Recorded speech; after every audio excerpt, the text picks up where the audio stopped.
Hi guys, welcome back again to my channel. This is the Tinkering Cook, and here we go again. I want to share with you something that I enjoy cooking and eating.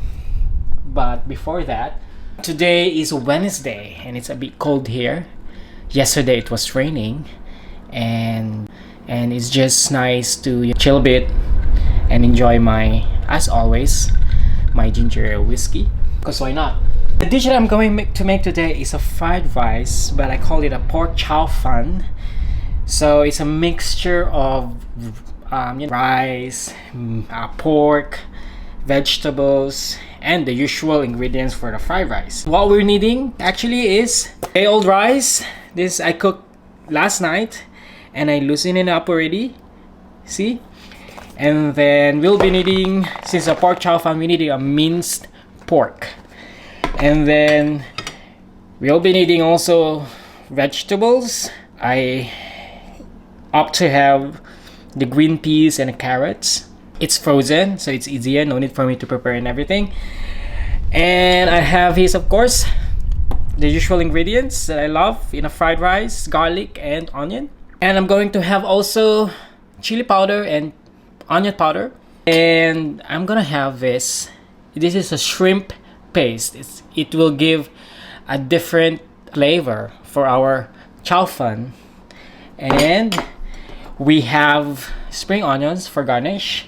And at the same time, we're gonna use this liquid seasoning to give a different level of umami on our fried rice.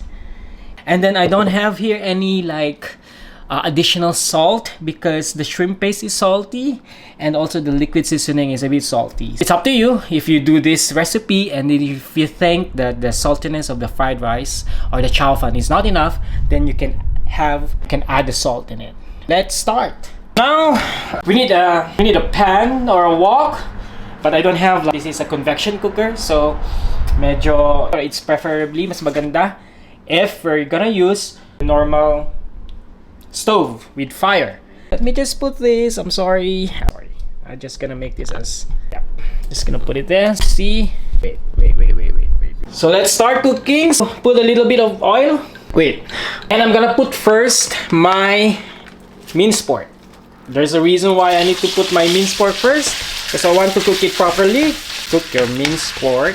When your minced pork is, just set it aside. Push it aside. Put on the side so that you can have a space for your next ingredients. Then we're gonna put our onion and garlic. Okay. Put your onion and garlic. Cook. It doesn't matter if it is mixed, it's fine. I just wanna see that my onion and garlic is properly cooked here on the side. This is just a personal preference. And after that, we'll just mix all together. Further cook the meat, and then the onions and the garlic. Then after this, I'm gonna put my shrimp paste and then mix all together. Guys, the things that you need to check if this is okay already is if the meat is already creating the oil again. There's no moisture there anymore.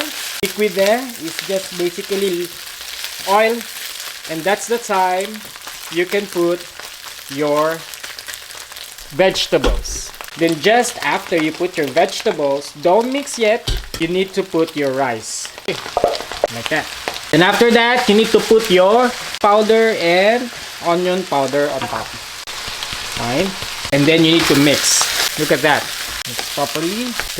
Just make sure there's no lump of rice again, in case. And it's well mixed because you put your onion powder and then the chili powder. Stop. Then drink some.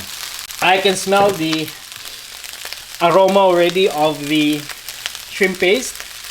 This is just nice. And the smell of the mixture of the garlic and the onions. The reason why I put the vegetable together with the rice is because I don't want to overcook the vegetable because it's frozen.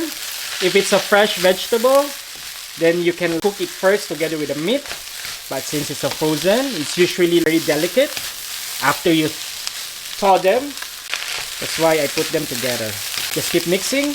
Oh my, this is nice. The next step is to put my liquid seasoning. liquid seasoning, and then just mix. Oh, look at that. Oh my, the smell is amazing. Once it's properly mixed, taste.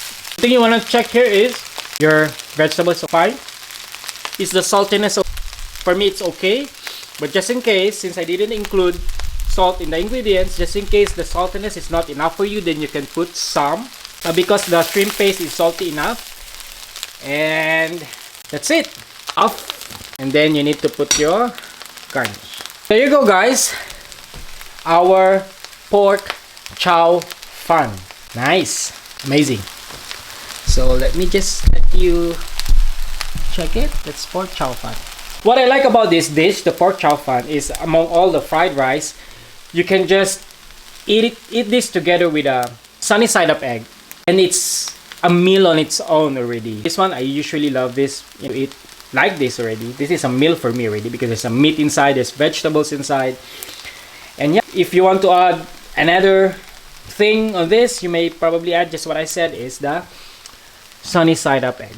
There you go, guys. This is pork chow fan. I'm very satisfied about the result of this. I always do this actually, but this is a meal on its own, so you just probably add, I'm just gonna add the sunny side up egg on this when I'm gonna eat this for dinner. And cheers to that. Perfect meal for the day. And guys, thank you very much for watching this video and share this video. You can try this recipe. This is very easy. No, nothing extravagant about this. Is a fried rice. This is a rice meal, and I consider this a complete meal. So you can like serve this in a hectic day maybe. Thank you very much, and please don't forget to like, share, and subscribe to my channel if you haven't done so. And then please share this recipe, this very simple recipe.